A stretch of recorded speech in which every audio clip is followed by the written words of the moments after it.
សូមស្វាគមន៍និងស្ដាប់តម្រុយឆ្នោតយួនប្រចាំថ្ងៃដើម្បីជាកម្លាំងចិត្តសូមពុកម៉ែបងប្អូនចុច like និងសញ្ញាជាម្នាក់មួយផងដើម្បីទទួលបានតម្រុយថ្មីប្រចាំថ្ងៃតម្រុយឆ្នោតយួននៅថ្ងៃនេះគឺថ្ងៃទី2ខែធ្នូឆ្នាំ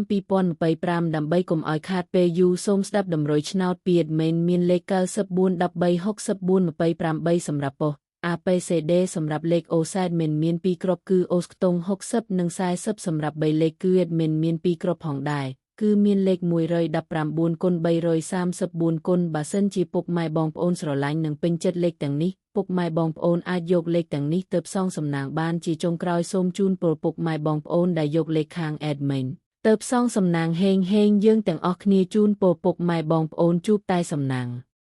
នឹងសុខភាពល្អសូមជម្រាបលាជួបគ្នានៅថ្ងៃស្អែកបន្តទៀត